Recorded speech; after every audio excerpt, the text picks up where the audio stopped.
Rome, ville éternelle à laquelle, selon l'expression, tous les chemins mènent.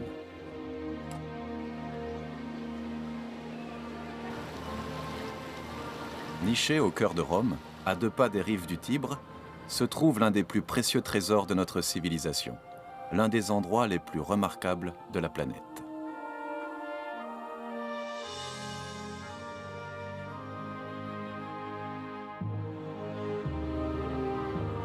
Ce haut lieu de la chrétienté n'est autre que le siège du Saint-Siège, résidence des papes et gouvernement central de l'Église catholique.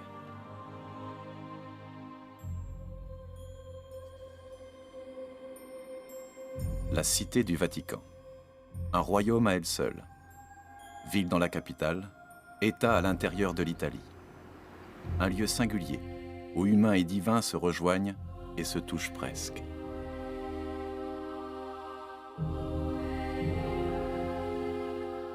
Depuis près de 2000 ans, ce minuscule territoire joue un rôle capital dans les relations internationales. Empreint de majesté et de mystère, ce reliquat des États pontificaux est un endroit magique, où gloire divine et pouvoir spirituel s'entremêlent. Où les frontières entre légende et réalité se confondent souvent. Un univers où l'on pénètre pour une visite, une prière, mais dont peu de secrets nous ont été dévoilés.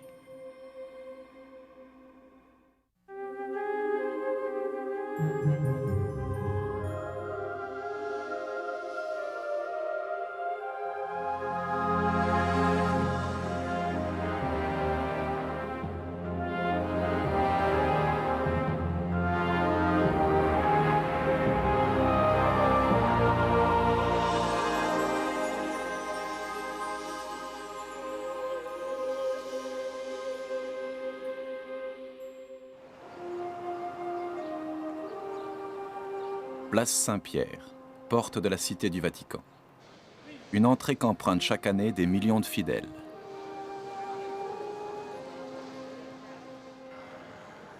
La traversée de cette place symbolise à elle seule le franchissement d'une frontière séparant l'Italie du Vatican. La Cité du Vatican est en effet un État souverain et indépendant. À l'abri derrière d'anciennes murailles, cette terre sainte d'une superficie de 44 hectares a beau rester le plus petit État du monde, elle continue depuis 2 millénaires d'influencer l'histoire de l'humanité.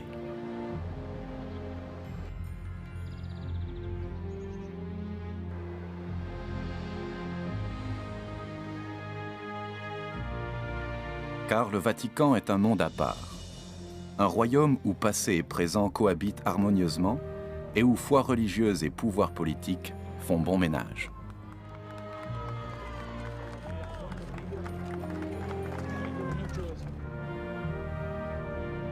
Un lieu béni, où l'on exerce ses vœux de pauvreté parmi les plus prodigieuses collections d'œuvres d'art et d'architecture de la civilisation occidentale. Cette vaste place Saint-Pierre est en soi un carrefour international. Ses colonnades s'ouvrent en une embrassade fraternelle aux pèlerins, touristes et amoureux du monde entier qui convergent chaque jour vers elle. Elle est le seuil de la résidence du pape, l'un des personnages les plus influents qui soit.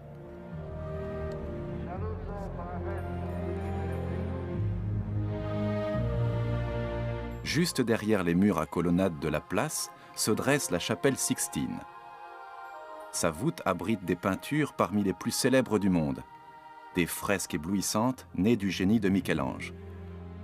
C'est aussi dans cet édifice que se tiennent les fameux conclaves, assemblées secrètes et étroitement surveillées, au sein desquelles on élit chaque nouveau pape.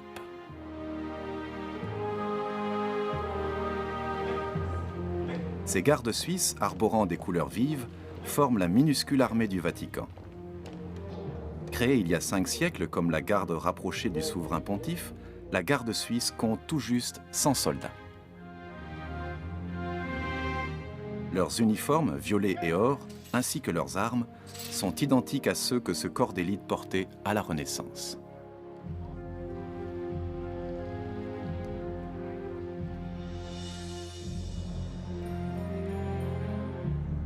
À l'intérieur de la basilique Saint-Pierre de Rome, se déroulent les offices religieux selon la tradition catholique romaine. Saint-Pierre est la plus majestueuse église de la chrétienté. Merveille de technicité dans toute l'histoire de l'architecture, son dôme grandiose marque le dernier exploit de la prestigieuse carrière de Michel-Ange.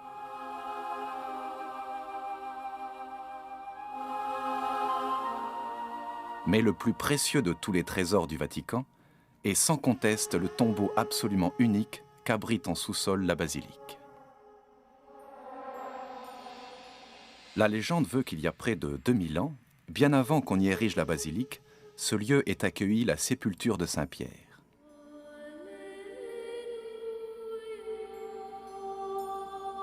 Sans le récit de la vie édifiante et du martyre de ce disciple du Christ, le Vatican, loin de rayonner sa puissance et sa gloire sur le monde chrétien, serait resté un champ presque anonyme de ruines romaines. Toute l'Église catholique repose sur les fondations de la basilique Saint-Pierre.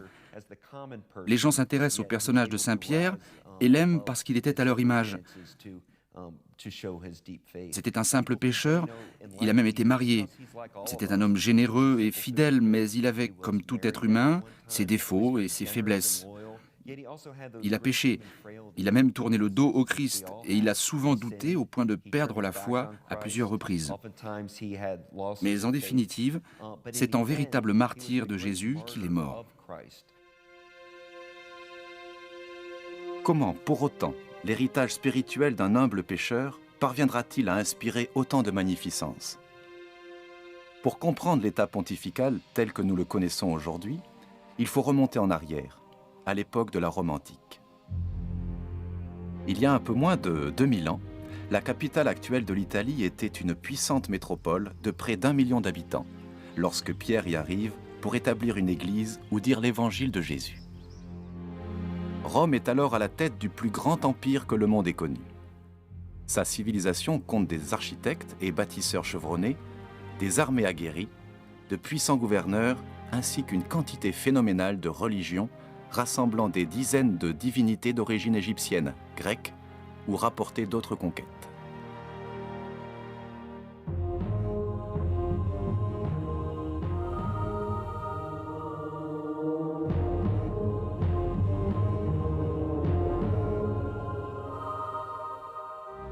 L'apparition d'un nouveau culte a donc toutes les chances de passer inaperçue. Pourtant, l'Église chrétienne se démarque bientôt des autres religions.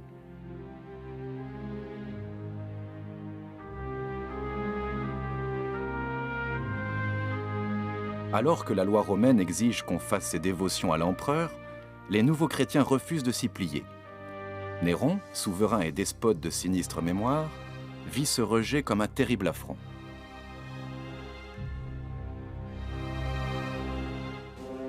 Néron est alors très populaire auprès des classes ouvrières de Rome, qu'il sait amadouer de spectaculaires courses de chars et autres combats sanglants de gladiateurs.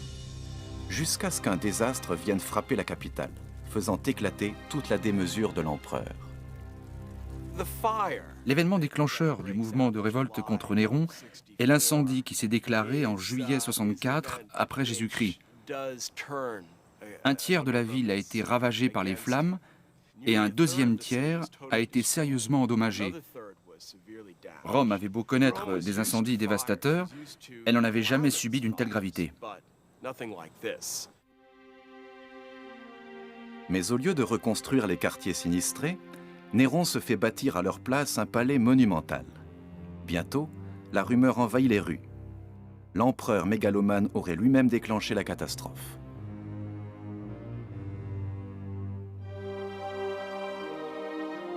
Cherchant un bouc émissaire, Néron décide de s'en prendre aux chrétiens.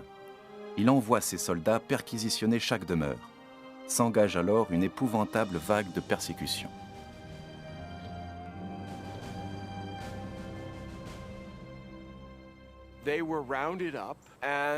On les rassemblait et puis on les exécutait.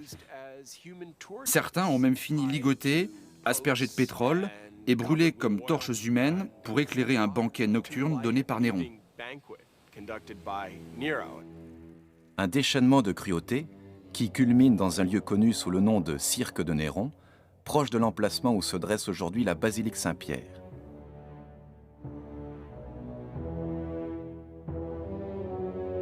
Au centre de l'arène trône un imposant obélisque égyptien. La légende veut que Pierre et ses disciples aient été conduits enchaînés dans l'arène, puis crucifiés avec des clous. Pierre à l'envers sur une croix inversée.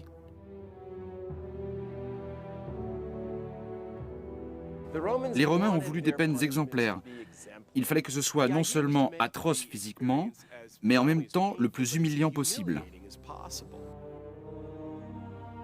Pourtant, très tôt, l'Église catholique racontera que c'est au contraire par humilité que Pierre fut ainsi crucifié.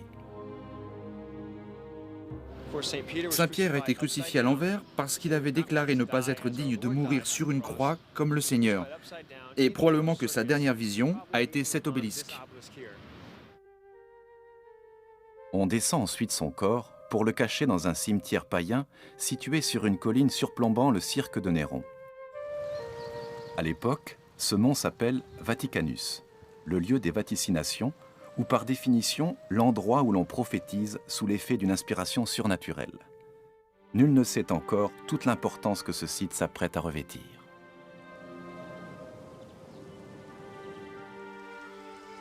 Peu à peu, la sépulture de Pierre le martyr attire de plus en plus de pèlerins. Transmis discrètement de bouche à oreille, le mot Vaticanus devient le lieu sacré où repose Pierre. Si aujourd'hui la place qui porte son nom accueille à bras ouverts les fidèles, c'est au péril de leur vie que pendant les 2 siècles et demi qui suivent la crucifixion de Pierre, les premiers chrétiens rendront leur culte. Malgré le danger qu'ils courent à honorer une religion déclarée hors la loi, une série de chefs spirituels, appelés évêques, assure la succession de l'apôtre crucifié.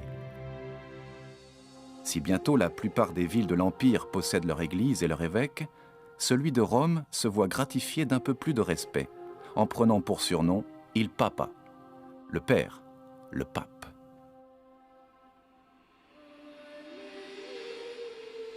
Les premiers papes deviennent alors les représentants d'une religion souterraine, au sens figuré comme au sens propre. Les catacombes, vaste nécropole creusée sous la capitale, se démarquent comme le refuge idéal pour exercer et vivre librement son culte.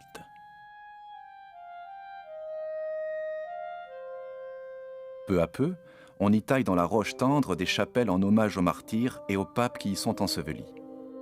C'est aussi là que les croyants peignent des fresques et gravent des inscriptions en mémoire des chrétiens décédés. Malgré la persécution, les rangs de l'Église s'allongent. Au début du IVe siècle, les pas des fidèles ont d'ores et déjà tracé une voie aussi instinctive que discrète vers Vaticanus, site clandestin de la sépulture de Pierre. Si la chrétienté demeure interdite, il faut attendre l'an 312 pour qu'un événement de taille vienne placer au centre de la scène internationale cet humble lieu de pèlerinage. Une lutte acharnée pour l'héritage du pouvoir oppose depuis 6 ans 2 grands rivaux. L'empereur Constantin Ier, le Grand, à la tête de l'Espagne, de la Gaule et de la Bretagne, et Maxence, alors empereur de Rome. En 312, espérant en finir une fois pour toutes, Constantin lance ses armées sur Rome. Après avoir renversé son adversaire au pont Milvius, il révélera plus tard que sa prière au dieu païen du soleil fut exaucée par l'apparition d'une croix dans le ciel avec ces mots « In hoc signo vinces » « Tu vaincras par ce signe ». Constantin Ier a juré qu'il avait bel et bien eu cette apparition en compagnie de son armée. Certains pensent qu'il s'agissait simplement d'un effet d'optique causé par le soleil. Toujours est-il qu'il a fait peindre à ses soldats ce symbole chrétien sur leur bouclier. Et quand ils ont donné l'assaut, ils l'ont fait comme une armée combattant sous la bannière de la chrétienté. Cette bataille a été une défaite totale pour Maxence, avec le massacre de ses soldats, et lui-même jeté en armure dans le Tibre où il s'est noyé. Constantin interprète sa victoire comme un signe favorable du Dieu des chrétiens. Une victoire qui l'incite à renoncer à la politique de persécution de ses prédécesseurs et à établir par les édits de Milan la liberté religieuse. Malgré le fait que Constantin Ier ait été un homme abject doublé d'un fou sanguinaire, il avait tué ses fils et sa femme, c'est lui qui a mis un terme à la persécution des chrétiens. Sans lui, on se serait enlisé dans une ère de chaos, de guerre civile, de meurtre, sans aucune morale. Sans chrétienté, le monde n'aurait pas survécu. Quand bien même, au dernier instant sur son lit de mort, l'empereur lui-même se convertira au christianisme. Entre-temps, il comble l'Église d'argent, de terres et de cadeaux. Sa plus grande réalisation restera la première, ou ancienne, basilique Saint-Pierre, bâtie sur le mont Vaticanus en l'honneur de l'apôtre. Si son chantier s'avère un véritable cauchemar pour le sol très argileux du site, cette œuvre restera à jamais comme le symbole le plus remarquable de l'officialisation de la chrétienté.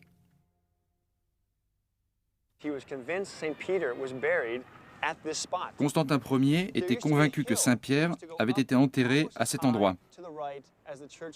À droite de l'église, il y avait jadis une butte dont le sommet arrivait à sa hauteur. En 324, au lieu de faire construire sa basilique à gauche de cette butte ou bien à droite, il a tenu à ce qu'on la bâtisse en haut. Ça lui a pris presque 2 ans de chantier et 800 ouvriers. Il a fallu faire un énorme travail de terrassement à flanc de coteau pour pouvoir aplanir le terrain et construire la basilique qui voulait juste au-dessus de la sépulture de Saint-Pierre.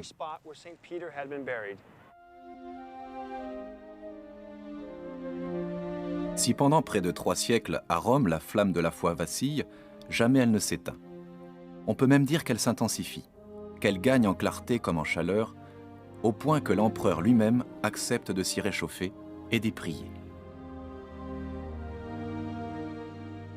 Paradoxalement, avec la conversion religieuse de Constantin Ier, le christianisme s'apprête à vivre un incroyable revers de fortune. Cette époque signe en effet la fin du seul pouvoir spirituel de l'Église, au profit de pouvoirs également militaires et politiques, exercés par l'archevêque de Rome, le pape. Au cours des siècles qui suivent, le Vatican devient ainsi un détour obligé pour les dirigeants les plus puissants du monde occidental.